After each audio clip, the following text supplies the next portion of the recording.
Manipur merger agreement असी India की fake document नि हाइना नारेंगबम समर्जन फोंदोक्री। मणिपुर मर्जर एग्रीमेंट हाइबा अमना इंडिया दा मर्ज तौबा यादे मसीदी इंडिया मचाना सेमजिन छाजिनबा फेक डॉक्यूमेंट नि हाइना लंदन यूनाइटेड किंगडम दा बेस तौबा Manipur state council government in exile की मसाना फॉरेन अफेयर्स अमसुंग डिफेंस मिनिस्टर नि हाइजरिबा नारेंगबम समर्जित की चेरोल अमना हाइरी। चीफ मिनिस्टर सेक्रेटरीट लंदन की दी जूर गवर्नमेंट ऑफ मणिपुर की स्पोक्सपर्सन समरजित की चेरोल इंडिया से इंसोक लिसिंग अमगा चनिपान यांखै निपान ब्रिटिश एनेक्स तौरब मतुंगदा ब्रिटिश इंडिया ओइबगा लोइनना ब्रिटिश कॉलोनी अमा ओइरे। ब्रिटिश इंडिया से अमुक डीकोलोनाइज तौरब मतुंगदा इंडिया अमुक हाइरे मसी इंडिया प्रोविजनल कॉन्स्टिट्यूशन ऑर्डर 1947 की सेक्शन चामग यांखै अमदी सेक्शन चामग यांखै मंगादा मयेक सेंगना पीरी। इंडिया की टेरिटोरी असी अनी थोकना इंडियन इंडिपेंडेंस एक्ट 1947 की मतुंग इना खाइदोकलगा इंडिया डोमिनियन ऑफ इंडिया अदुगा पाकिस्तान डोमिनियन ऑफ पाकिस्तान हाइना सेमले। डोमिनियन ऑफ इंडिया दी इंडिया एम्पायर ऑफ इंडिया की पार्ट अमा ओइना लैहौरे अदुगा डोमिनियन ऑफ पाकिस्तान दी ओइदरे। हाइरिवा डोमिनियन असिदी इंडिपेंडेंट डोमिनियन नि सॉवरेंटी याउदे मरम असिना स्टेट अमा ओइदरी। ऑगस्ट 15 1947 दा इंडियन सिंग इंडिपेंडेंस फंगले हाइबसिदी इंडिया मचाना सेमजब गवर्नमेंट अमा लिंगले अमदी इंडियन सिंग दा मसाना लेपा ngakpa हौजरे। अदुबु इंडिया मचा सिंगना मसाना लेंगाकचरबसु ब्रिटिश लॉ की मखादा सेमबा गवर्नमेंट नि हाइबदी इंडियन इंडिपेंडेंस एक्ट 1947 अमदी इंडिया प्रोविजनल कॉन्स्टिट्यूशन ऑर्डर 1947 की मखादा इंडियन गवर्नमेंट ना इंडिया दा रूल तौबनी। मरम असिना government can change and government can replace by orders हाइबसिनी। Indian government council of minister ओरगसु एग्जीक्यूटिव अथॉरिटी दी इंडिया गवर्नमेंट लेते एग्जीक्यूटिव अथॉरिटी दी मतम मदुदा लॉर्ड माउंटबेटन गवर्नर जनरल ना ओइरी। लॉर्ड माउंटबेटन ना एग्जीक्यूटिव अथॉरिटी ओइबनिना माउंटबेटन नतना ऑफिशियल ओइबा ऑर्डर अमता अतोप इंडियन गवर्नमेंट अमदी C Rajagopalachari governor general of the dominion of India ना ऑर्डर थोप ngamde aduga yade। Lord Mountbatten दी गवर्नर जनरल ओइना हिज मेजेस्टी ना ऑर्डर थोकलगा हापने।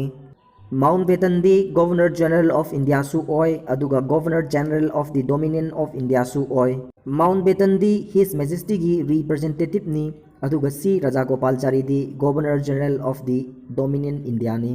सी राजागोपालचारी इंडियन की legislature of dominion of law अमा सेमलगा जून 19 1948 ता governor general of the dominion of India ओइना हापने। इंडिया की ट्रांजिशन पीरियड अगस्त 15 1947 दगी हौरगा मार्च 19 1948 ता लोइरे। मार्च 19 1948 की मतुंगदा माउंटबेटन ओरबसु section 9 clause 5 of Indian independence act 1947 की मखादा ऑर्डर अमत थोप याद्रे हाइरी। इंडियन गवर्नमेंट हाइबदी गवर्नमेंट ऑफ इंडिया अमदी डोमिनियन गवर्नमेंट नत्रगा सेंट्रल गवर्नमेंट ना ऑर्डर अमत थोपगी अथॉरिटी अमदी पावर लेते। मरम असिना joint secretary to the government of India ना मणिपुर एडमिनिस्ट्रेशन ऑर्डर 1949 अमा अक्टोबर 15 1949 दा थोकलिबासी इलीगल नी। अदुगा सी गोपालचारी ना जनवरी 19 1950 दा थोकलिबा state merger chief commissioner provinces order 1950 असिसु इलीगल नी। मसी की ऑर्डर थोलकपदा सी राजागोपालचारी ना गवर्नर जनरल हाइरिबा सी लाली। मरमदी सी गोपालचारी दी governor general of the dominion India नी हाइरी।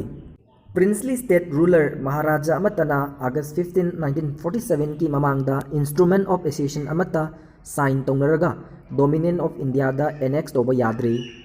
मरमदी सॉवरेंटी अमदी पैरामाउंसी लाप्स ओइद्री हाइबदी इंडियन इंडिपेंडेंस एक्ट 1949 नत्रगा India provisional constitution order 1947 operate तौदरी अमदी एनफोर्स इंडिया दा तौद्री। मणिपुर की मतंगदी महाराजा बोधचंद्रना साइन तौबा याद्रे। मरमदी मणिपुर स्टेट कॉन्स्टिट्यूशन एक्ट 1947 अमदी मणिपुर स्टेट एडमिनिस्ट्रेशन रूल्स 1947 लेदुना मणिपुर दा कॉन्स्टिट्यूशनल मोनार्की सिस्टम इंट्रोड्यूस तौखरे अमसुंग Mountbatten governor general of India ना एक्सपोर्ट पुदी तौरमले। हाइरिबा इंस्ट्रूमेंट ऑफ एसेशन अमदी इंडियन गवर्नमेंट की मियोइसिंगा अचौबा लौतुनबा अमनी। मरम असिना माउंटबेटन ना इंडिया असी चही चामा चटलोय हाइरमी। इंस्ट्रूमेंट ऑफ एसेशन असिना हाइरिबासिदी इंडियन स्टेट अमना इंडिया एम्पायर ऑफ इंडिया थादोकलगा डोमिनियन ऑफ इंडिया दा एग्जिट तौबा यारे हाइबनी। Instrument of Accession asi India Empire of India ga sign tongnabani maramdi Dominion of India di India Empire of India gi part ama oina leiri aduga state ama sunatte maram asina external sovereignty di India Empire of India na exercise tawi Dominion of India na Manipur state ka contract amata inava yate maramdi Dominion of India di state ama natte Instrument of Accession asidi state to state inaba instrument amani sign tawriba Maharaja aduga Mountbatten Governor General of India di head of the state oina sign tawnabani maram asina Indian state amana August 15 1947 ki mamangda contract tawba amadi semba ngamdri maramdi India Empire of India gi part ama oina leide maram asina external sovereignty di India Empire of India na exercise tawbani na Indian state na exercise tawba ngamde haibadi sovereignty lapse oidri hairi Manipur merger agreement haiba amana India da merge tawba yade masidi India masana semjin sajinba fake document ni aikoina India da leidingai da Union Home Minister da Manipur merger agreement asi fake document amani haina official oina ikhrabani amasung mayek sengna khangan khre haiba wafam paladuna cherol asina hai fake document haibagi maramdi British ki law chatnaringai da Indian Independence Act 1947 aduga India Provisional Constitution Order 1947 ki matung inna Indian state amana India da merge tawba yabagi maram amatta yaude aduga merger agreement ki ahobada mari leinaba act natraga law aduga instrument of accession ga mari leinaba wafam preamble yauba amatta idriba sini Instrument of Accession gi ahoba makokta act amadi law ga mari leinaba statement preamble idriba sini Instrument of Accession da yauriba agreement asidi merger agreement tawrambada asigumba amatta yaude Maharaja Bodhachandra na Manipur merger agreement sign tawba yadre maramdi Maharaja da leiramba right power authority loina leipak miyam da pithokre